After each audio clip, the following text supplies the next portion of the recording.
used to help supply destroyers, which were made in Long Island and brought over and refitted there with foodstuffs and a lot of interior, products that keep the destroyers going. Interesting. And I know the government had cordoned off a certain area, and I know there was a big sale at the end that they were selling off a lot of equipment, and so I guess, yeah. And the car museum was up on Route 7. It went out in the 50s, and Cal and Dora bought it, and they opened Calibor there. Yeah, and right today it's the Walmart area, yeah. Yes. You mentioned the statue of Nathan Hale, Mm-hmm. the CIA. Yeah. When they were building the CIA headquarters building, they decided that it would be very appropriate to have a statue of Nathan Hale. And they knew that there was one at Yale on the old campus, so they went to Yale and said, "May we have your statue?" And Yale said, "Absolutely not. He's our graduate, he's our hero, the statue stays here." So the agency did the next logical thing. They mounted a clandestine operation, and they stole it. And they took it, and they had a perfect copy cast, which is now at the CIA. And eventually the original was returned, and it's still standing there right in front of Connecticut Hall on the old campus. I didn't know there was the same one there, but I didn't know the rest of the story. Should ask my uncle about it. It's a phony. We took a trip, we had a group trip up to Yale, Yeah. and they explained that there were no pictures of Nathan Hale, and nobody knew what he looked like. So they just drew up anything Any they old could thing, think yeah. of, and that's And his that's- statue. So it doesn't indicate what he looked like at all. Nathan Hale was hanging in the parade ground next to Dove Tavern, which is about 3rd Avenue and 62nd Street. Wow. I wonder if there's any kind of monument plaque there.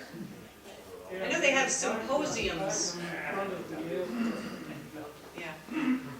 Yes. Yeah, just to add to what Tom was saying about Melton, if I remember correctly, before Caldor opened, when they bought that site, Melton had this discount department store type thing, and he called it Melton's Shop Around.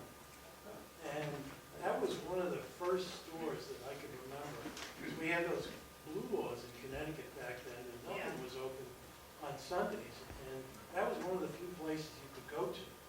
The place was always packed on a Sunday because there was no other place to shop. Wow. This is cool. Every time I do something, I hear even more stuff. Yes.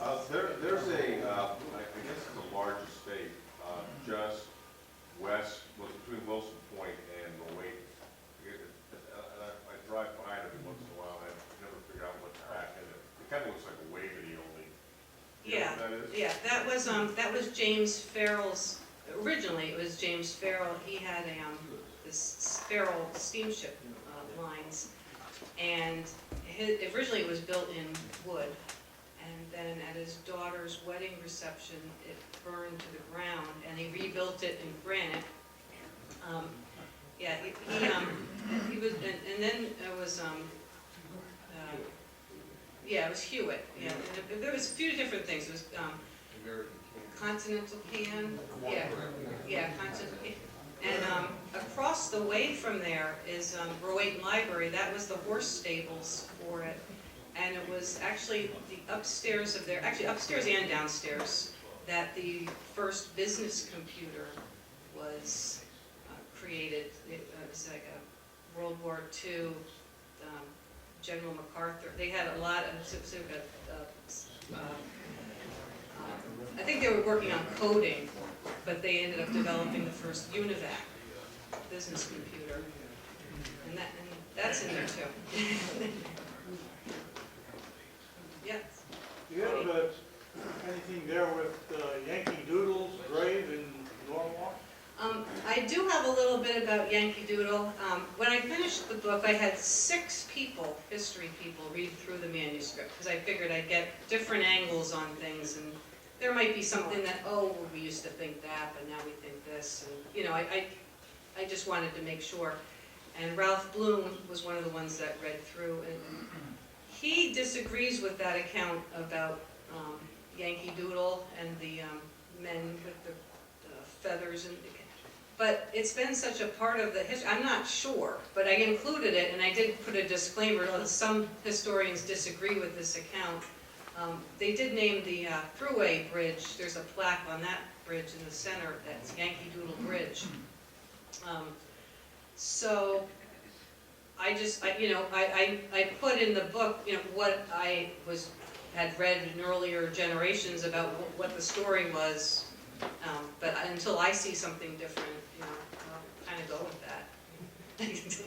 Yes. You mentioned that road board is the terminal of a trolley line. Mm-hmm.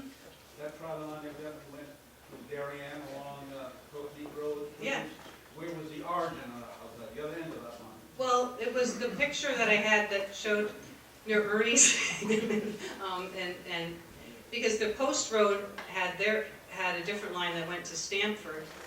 Apparently, they must have gotten off and to get onto that one, and that was I think the white line went towards Norwalk. Oh, on the other end of it. Okay. Well, yeah. Then from Darien, they went post road to Stamford. Did we go along West Avenue, through West Avenue into Sanford? I'm not sure about how the trolleys all went in Darien. I just know about the post road line, because that was what goes to Roten Point. But if I saw a map, it would be interesting to see the other places that it would go. But the other direction from Roten Point, it would go down Highland Avenue, and it would turn down Covewood Drive, which is now a road that has a grassy median in the center. That's where the trolley used to go, and it would go through to South Norwalk to the train station. So, does anyone? Yes. You showed the picture of Nash Engineering, Yeah. and my wife's a 4th generation Nash, so I Oh. a little bit affinity to it. But he graduated from Stevens Institute like in the late 1800s. Wow. And he bought Nash Island, which is in the distant place where we live, in the early 1900s. And they made paper pulp.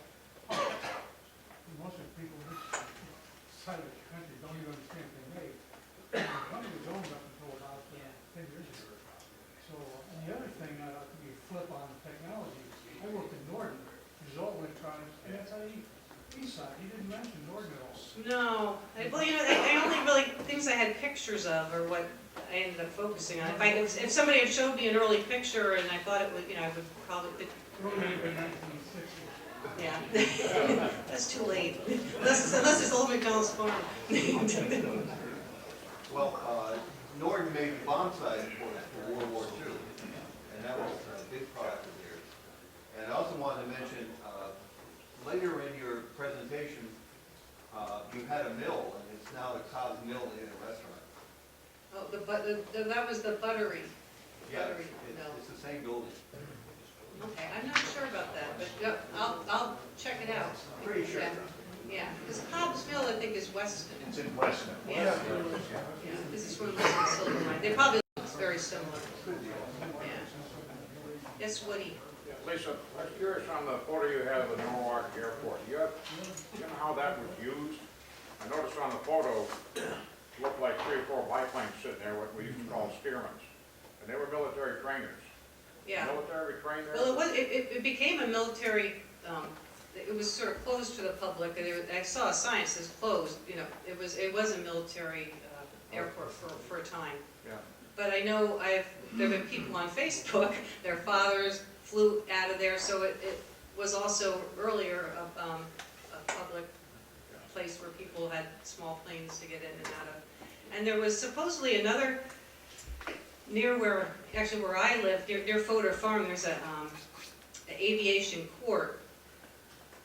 I I'm not sure if that was an airport or not. I haven't met anybody that remembers any planes going off there. There was a Blackbird stored there, and that family, the Foders, used to fly it out of Norwalk Airport.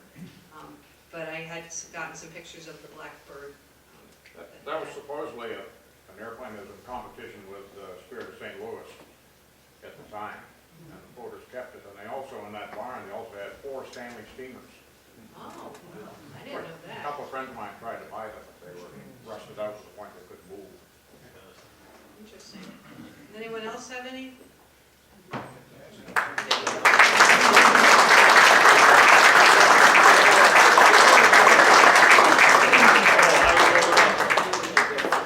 case you've not been following your calendar too much, it is 5 weeks till Christmas.